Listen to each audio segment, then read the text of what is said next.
ரத்தத்தோடைய அந்த பானை யார் எடுத்திருப்பான்னு யோசிச்சுட்டே அவள் ரூமுக்கு போனா. ரூமில் போய் யோசிக்கும் போது தான் தான் அண்ணன் எடுத்திருப்பான்னு சொல்லி ஞாபகம் வந்துச்சு. சரின்னு போய் அவங்க அண்ணன் ரூமில் தேட ஆரம்பிச்சா. அவள் எல்லா இடத்தையும் தேடி பார்த்தா, ஆனால் கிடைக்கவே இல்லை. அப்போ தான் அவங்க அண்ணனோட கோழி ஒன்று அவள் கையில் மாட்டுச்சு. அந்த கோழியை பிடிச்சி வச்சுட்டு அவள் திட்ட ஆரம்பிச்சிட்டா. அப்போ அந்த கோழி திடீர்னு பேச ஆரம்பிச்சிருச்சு. அதை பார்த்து அவள் ஆச்சரியப்பட்டா. அந்த பொண்ணோட அப்பா அம்மா ராஜா ராணின்னு சொல்லி அது ஒரு ஃப்ளாஷ்பேக் சொல்ல ஆரம்பிச்சிச்சு.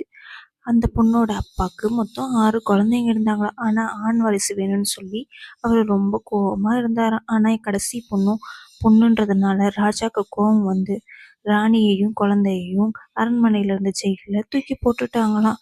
ராணி தன்னோட தங்கச்சியான ஃபேரியும் வந்து காப்பாற்றுவாங்கன்னு சொல்லி ரொம்ப நாள் கோட்டையிலே காத்திருந்தாங்க. கடைசி வரைக்கும் அவங்க வராததுனால ராணியே கோட்டையிலேருந்து தப்பிச்சு போயிட்டாங்க. தப்பிச்சு அவங்க நகரத்தில் இருந்த ஒரு வீட்டுக்கு தேடி போனாங்க.